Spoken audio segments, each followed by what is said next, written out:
네. 다음에 이제 볼 내용은 33번인데요.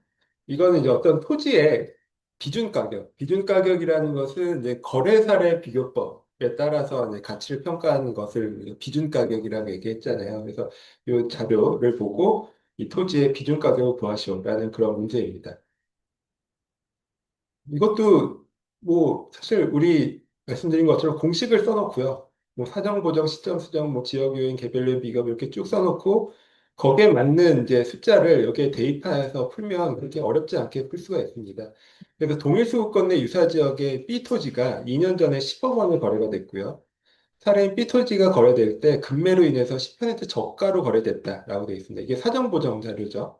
그다음에 지난 2년간 인근 지역과 유사 지역의 연평균 집가 변동률이 플러스 5%, 5%가 이제 집가가 올랐다는 뜻이고요. 그다음에 사례인 B 토지가 속한 지역이 대상인 A 토지가 속한 지역보다 5% 우세하고요. 대상인 A 토지가 사례인 B 토지보다 개별적으로 5% 우세하다라고 되어 있습니다. 그리고 A 토지의 면적은 90제곱미터, B 토지의 면적은 100제곱미터입니다. 그래서 이제 10억 원에 거래가 됐는데요. 10억 원부터 이제 시작을 하는 거죠. 그리고 10억 원 곱하기 그다음에 사정 고정해서 90분의 100을 곱해주면 됩니다. 그리고 시점 수정에서 5%씩 2년 올랐으니까요. 1 플러스 0.05의 제곱 이렇게 곱해주면 되고요. 그다음에 지역 요인 비교를 해보시면 지역 요인에서는 사례인 B 토지가 속한 지역이 대상인 A 토지가 속한 지역보다 5% 우세하다 이렇게 돼 있잖아요. 그러니까 거래 사례에 관한 내용이 아래로 깔리고 평가 대상에 대한 내용이 이제 위로 올라간다라고 생각을 하시면 이 경우에는 105분의 100 지역 요인으로 105분의 100을 곱해주면 됩니다.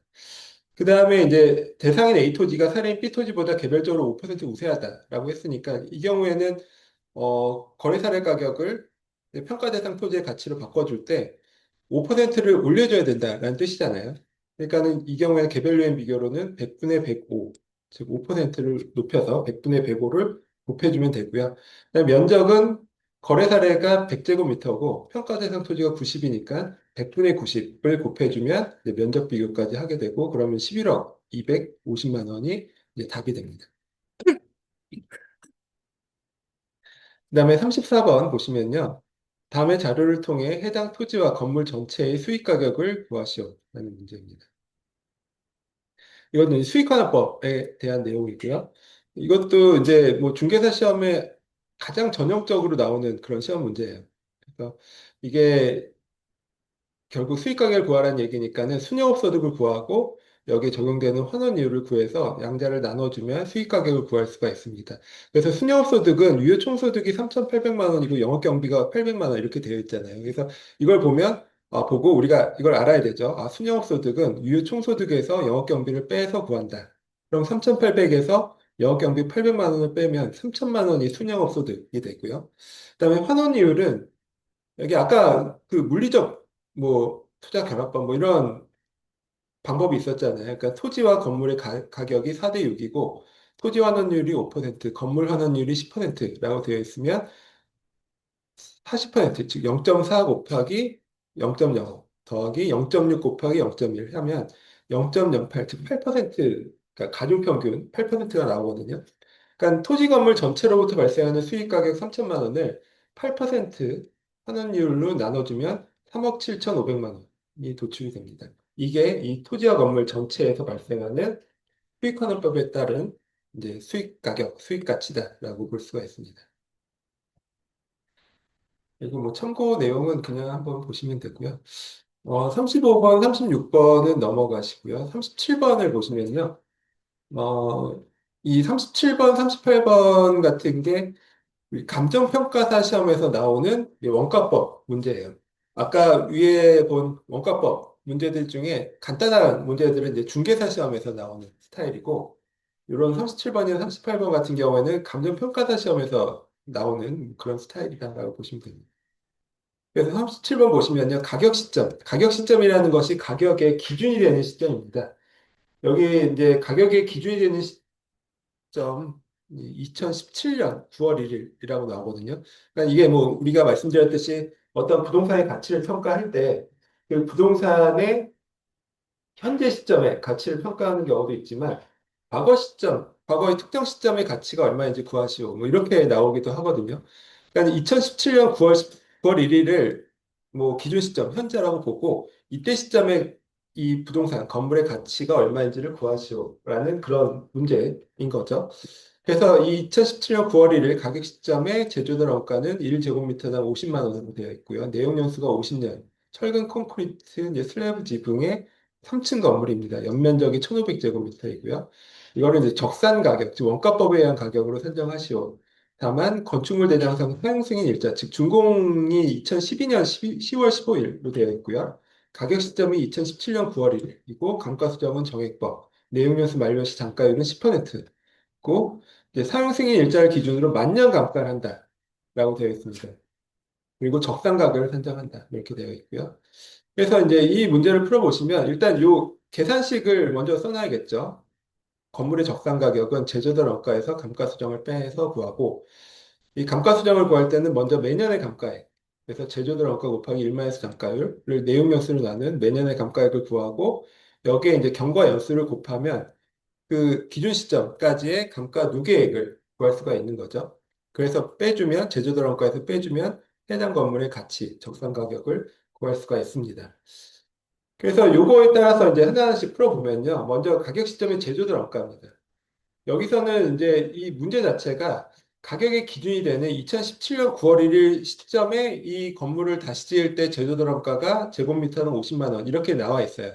그러니까는 뭐 이걸 그대로 쓰면 되겠죠.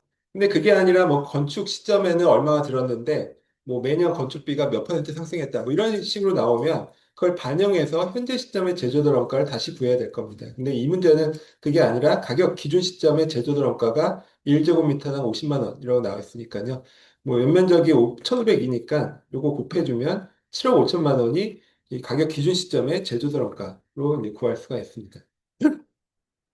그다음에 이제 감가수정액인데요. 감가수정액은 이 먼저 매년의 감가액을 구해야 되겠죠. 매년의 감가액은 제조들원가 곱하기 1마이너스 단가율. 그럼 7억 5천만 원 곱하기 1마이너스 0.1.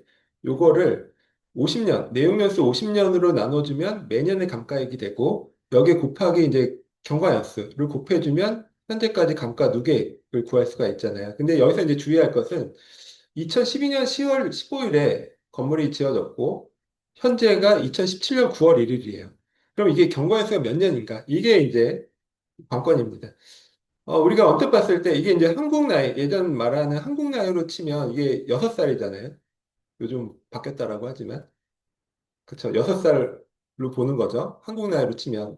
근데 이게 만 나이로 따지면 이게 5년이 안 됐죠. 그러니까 10월 15일이 되어야 5살이 되고 9월 1일은 이제 만 4세죠. 만 4세. 그러니까 여기서 만년 감가라는 게 이런 뜻입니다. 그러니까 만이 딱 되어야 횟수가 채워지는 이런 것을 만년 감가라고 얘기를 하거든요.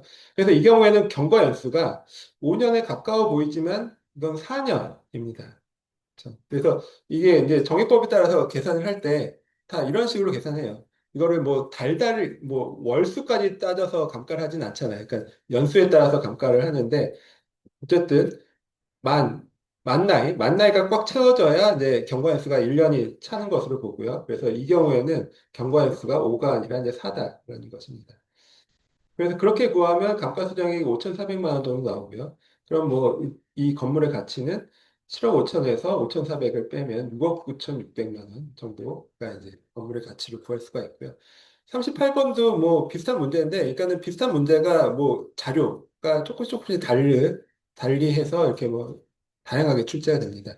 그러니까 대상 건물은 건축 연면적이 500제곱미터이고요. 준공된 지 5년이 경과했습니다. 철근 콘크리트 5층 건물이고 매년 건축비 상승률은 5%입니다. 다음 자료를 활용해서 이제 뭐 적산 가격, 원가법에 의한 가치를 산정하시오 이런 문제고요. 대상 물건의 자료가 가격 시점 현재이고 가격 시점은 지금 현재 시점의 건물의 가치.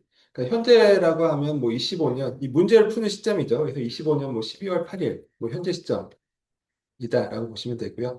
내용 연수 만료시 단가율은 10%다. 이렇게 자료에 나와 있습니다. 그리고 신축 당시의 제조달 원가, 즉 신축 당시의 건축비죠. 이 자료가 나와 있는데 여기서 말 그대로 신축 당시니까요. 우리가 제조달 원가는 신축, 즉 건물을 지을 때가 아니라 가격의 기준이 되는 현재 시점의 기준으로 제조도랑가를 이제 구해야 되잖아요. 그래서 여기 나온 자료를 변형을 시켜야 됩니다. 그러니까 신축 당시의 제조도랑가니까 이걸 현재 시점으로 바꿔줘야 된다. 이걸 일단 아셔야 되죠. 그리고 여기에 보면 목조, 조적조, 뭐 철골조 이런 식으로 이제 그 건물의 그 유형별로 건축비가 다 다르잖아요. 그래서 이게 이제 실제로 감정평가 시험에서는 이렇게 나와요. 그러니까는 그러니까 이 중에서 여기 맞는 자료, 이 문제에서 필요한 자료를 네가 선택을 하라. 뭐 이런 식의 취지거든요. 그래서 우리 이 건물은 철근 콘크리트 건물이니까 여기서 나머지는 필요 없고 철근 콘크리트 이제 평당 뭐 180만 원. 요게 이제 우리가 필요한 자료인 거죠. 근데 또 중요한 게 여기서는 평당 자료 이렇게 주어져 있잖아요. 근데 우리가 이제 문제는 제곱미터로 나와 있으니까 평당 자료를 제곱미터당 비용 자료로 환산을 해줘야 됩니다. 그 밑에 이제 그 111번 각주에 이렇게 나와 있죠. 그러니까 평당 제조들 원가이므로 제곱미터당 제조들 원가로 환산을 해야 되고요. 그럼 우리가 아시는 것처럼 한 평은 3.3 제곱미터 이렇게 얘기를 하잖아요. 그러니까 정확하게는 1평은 400을 121로 나눈 제곱미터로 볼 수 있습니다. 즉 121분의 400 제곱미터가 한 평이다. 이렇게 보거든요. 그럼 1제곱미터는 400분의 121 평이죠. 그러니까 이런 식으로 여기 나와 있는 요 가격들을 비용들을 제곱미터에 맞게 이제 바꿔줘야 된다. 뭐 이런 취지이고요. 그다음에 경제적 내용 연수도 여기서 보시면 철근 콘크리트 50년 요거만 중요한 거죠. 일단 이걸 가지고 또 똑같이 문제를 풀어봅니다. 그럼 첫 번째로 가격의 기준이 되는 현재 시점의 제조도 원가를 구해보면요.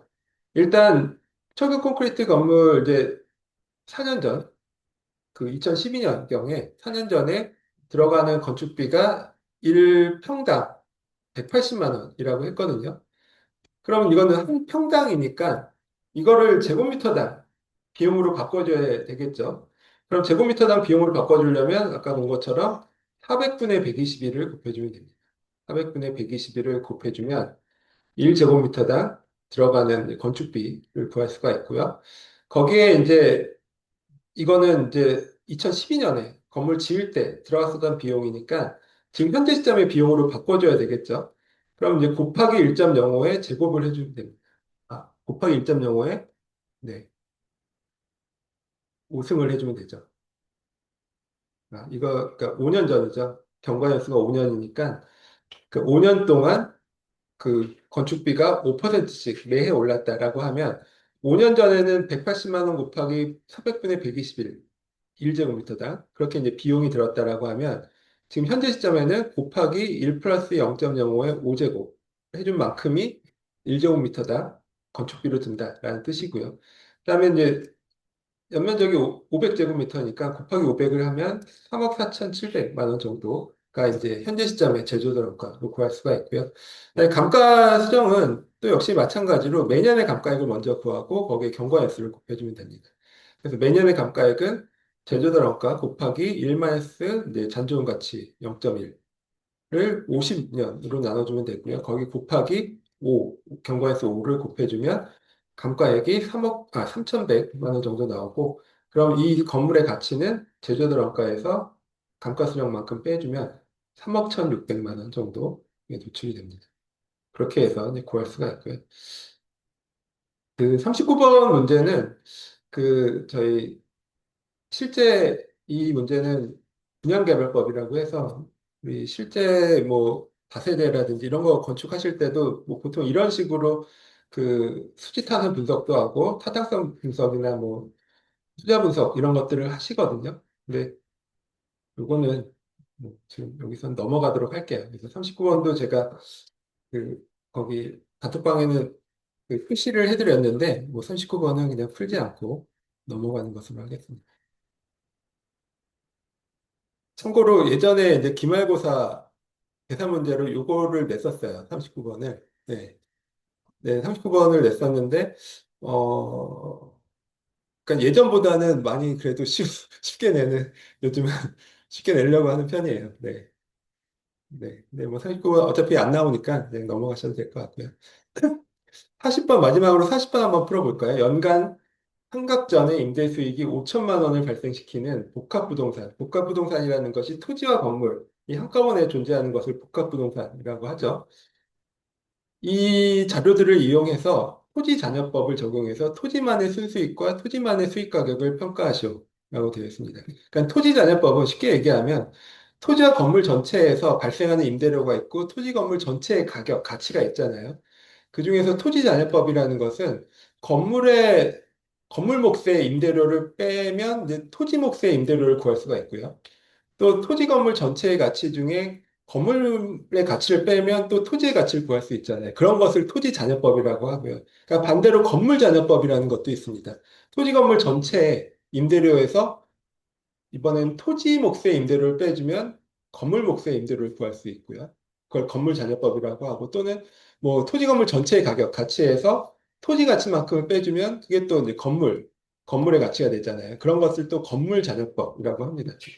우리가 앞에서 요 비슷한 문제를 앞에서 한번 풀어본 적이 있어요. 그와 유사한 문제다라고 보시면 되고요. 대상 부동산의 자료는 대상 부동산의 건물은 2년 전에 신축한 건물로서 당시 건축비는 1억 원으로 일반적이고 표준적인 건축비였습니다. 그리고 2번 건축비 상승률은 연간 10%입니다. 그리고 이제 기타 자료 보시면 건물의 삼각전 환원이율은 20%이고요. 토지의 환원이율은 18.2%이고 감가수정은 정액법, 내용연수는 50년, 건물 내용연수 만료 시 잔가율은 10%입니다. 그럼 이 자료들을 활용해서 결국 목표로 우리가 구하고자 하는 것은 토지의 수익 가격이에요. 토지의 가치, 토지의 수익 가격을 구하는 것입니다. 그러면은 이제 토지의 수익 가격을 바로 구할 수는 없잖아요. 그러니까 여기 보면은 토지에 적용되는 환원율이 18.2%라고 되어 있지만 토지에 귀속되는 순수익이 얼마인지 모르거든요. 그러니까 토지 건물 전체에 귀속되는 순수익이 뭐 연간 5천만 원이다 라고 나와 있지만 그중에서 토지의 몫이 얼마인지 모르니까 그래서 토지 몫의 순수익을 구해서 이거를 토지 환원율로 나눠줘야 이제 토지의 수익 가격을 구할 수가 있습니다. 그리고 참고로 아까 말씀드린 것처럼 토지 환원율보다 건물의 환원율이 항상 높다, 크다라고 했어요. 여기 이제 삼각전이다라고 가로에 나오는데 이거는 감가상각전을 뜻하고요. 우리가 일반적으로 이런 책이나 뭐 문제나 이런 데서 보실 때는 특별히 이렇게 말이 없어도 건물의 환원율은 그냥 감가상각전이다라고 생각하시면 돼요. 왜냐하면 감가상각 후 건물에 적용되는 환원율 중에 감가상각 이후에 적용되는 환원율은 토지 환원율과 같습니다. 그러니까 말씀드린 것처럼 토지와 건물 환원율의 차이만큼이 감가상각률이거든요. 그래서 이제 건물의 환원율이라는 것은 기본적으로 감가상각 전을 뜻하고요. 뭐 여기 가로는 있든 없든 뭐 똑같다고 생각하시면 되고, 그거는 항상 토지의 환원율보다 조금이라도 크다. 그러니까 수익률은, 건물 수익률은 토지 수익률보다 조금이라도 크다라는 뜻이고요. 그 차이만큼이 감가상각, 해마다 얼마, 몇 퍼센트씩 감가되는지 감가상각률을 뜻하는 것이고, 그러니까 이 부동산에서는 건물의 감가상각률이 해마다 1.8%다라는 것을 뭐 간접적으로 알 수가 있어요. 뭐 이 문제를 푸는데 뭐 중요한 것은 아니지만, 하여튼 그렇습니다. 그래서 이렇게 보시면, 그러니까 이 문제를 풀 때 사실 풀이 순서는 이렇게 쭉 나오거든요. 근데 이거를 사실 이렇게 생각해서 풀기가 쉽지 않아요. 우리가 생각을 할 때.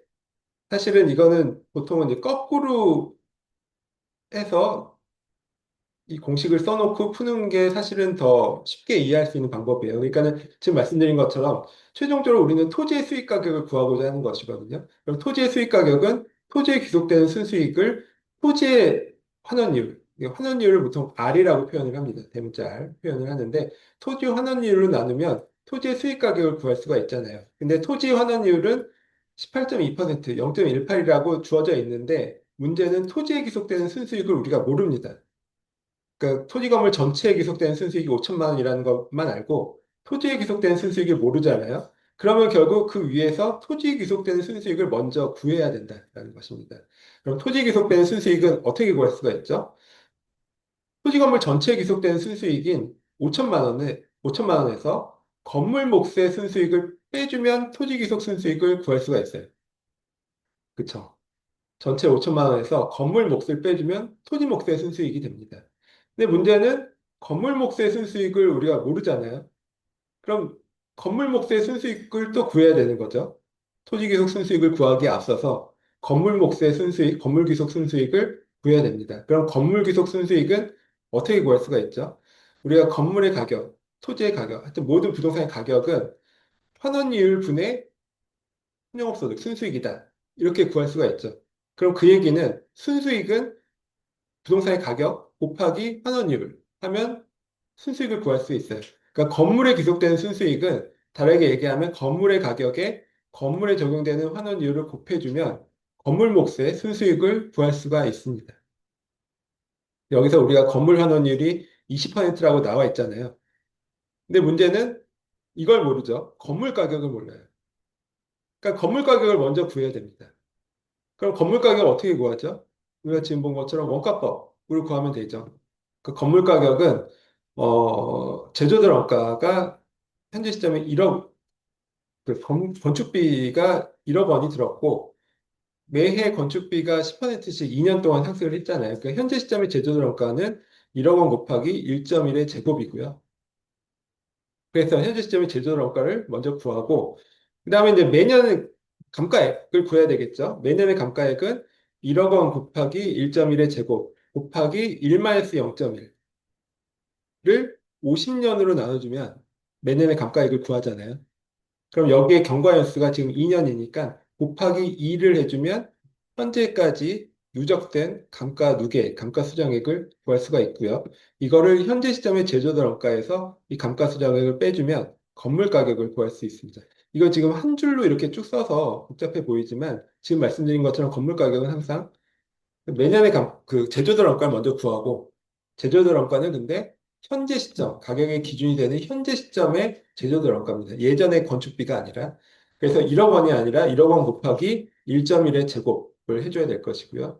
그 다음에 감가수정액을 구해야 되는데 감가수정액은 먼저 매년의 감가액을 구한다. 매년의 감가액은 현재 시점의 제조들 원가 곱하기 1-0.1을 50년 내용연수 50년으로 나눠주면 매년의 감가액을 구할 수 있고 여기에 경과연수 2년을 곱해주면 현재까지의 누적된 감가액을 구할 수 있습니다. 그럼 현재까지 누적된 감가액을 그 현재 시점의 제조들 원가에서 빼주면 건물 가격이 이렇게 구해지잖아요.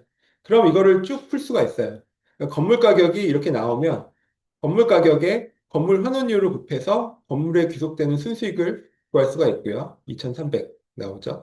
그러면 토지에 귀속되는 순수익은 전체 5천만 원 중에 건물 몫인 2,300을 빼면 2,667만 천 원이 토지 몫의 이제 순수익이 되고요. 그럼 토지의 수익 가격은 2,667만 원, 즉 토지 몫의 순수익을 토지에 적용된 환원율 18.2%로 나눠주면 1억 4,654만 원. 이 정도가 이제 토지만의 가격이다. 이렇게 구할 수가 있습니다.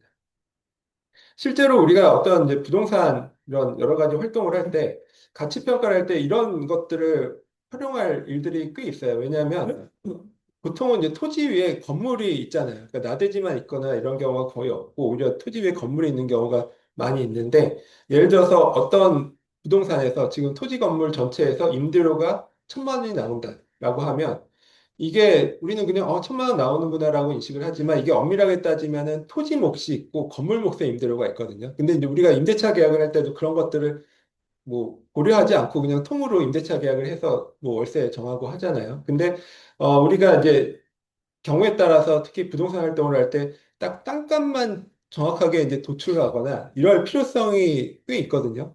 그럴 때 이 건물 몫을 어떻게 제외할 것이냐. 그러니까 건물 몫을 잘 제외를 해야 땅값 을 정확하게 뽑아낼 수가 있죠. 땅에, 그러니까 땅 몫의, 토지 몫의 임대료를 정확하게 도출을 하고 그에 따라서 토지만의 가치를 정확하게 이제 도출할 필요들이 있는데 그럴 때 이 방법을 주로 사용을 하게 됩니다. 그래서 말씀드린 것처럼 이렇게 풀이는 이렇게 위에서부터 순서대로 이렇게 풀이를 하게 되지만 실제로 우리가 이걸 생각을 해서 푼다라고 하면 바로 이렇게 위에서부터 이렇게 내려오기는 어렵고요. 이렇게 밑에서부터 토지 수익 가격을 구할 때는 토지 순수익이 필요하고, 그럼 토지 순수익을 구하기 위해서는 건물에 기속된 순수익이 알아야 되고, 건물에 기속된 순수익을 구하려면 건물 가격을 먼저 구해야 된다. 뭐 이런 식으로 이제 차례대로 이제 생각해서 이제 푸시면 더 좋을 것 같습니다.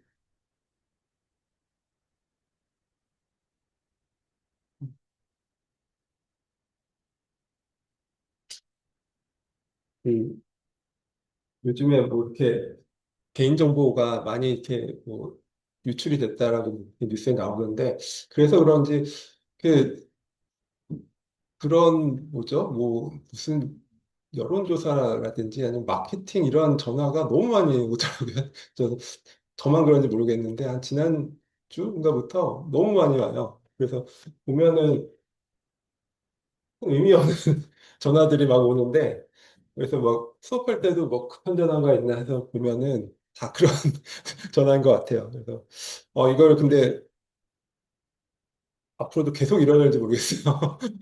네. 그래서 뭐 지금 뭐 개인정보 유출됐다고 해서 많이 좀 시끌시끌한데요. 그렇습니다. 그 저희 이렇게 이제 계산 문제 그냥 이렇게 해서 다 풀어봤고요. 말씀드린 것처럼 이제 다음 주 시험은 이제 오픈북 시험이고요. 그래서 물론 이제 다 외워서 와서 뭐 시험 보셔도 뭐 할 수는 있겠지만 뭐 아무래도 다른 분들 다 예, 보고 하시니까 네. 그래서 뭐 복사라도 해서 이제 보시면 좋을 것 같고, 말씀드린 것처럼 만약에 이제 책 빌리시길 원하시는 분들 계시면은 제가 책을 빌려드릴 테니까요. 그냥 같이 해서 복사를 해서 이제 사용하시면 좋을 것 같습니다. 제가 이제 그 책에서 필요한 범위는 제가 단톡방에 페이지 수도 올려드렸거든요. 그래서 그거 보시면 될 것 같고요. 네.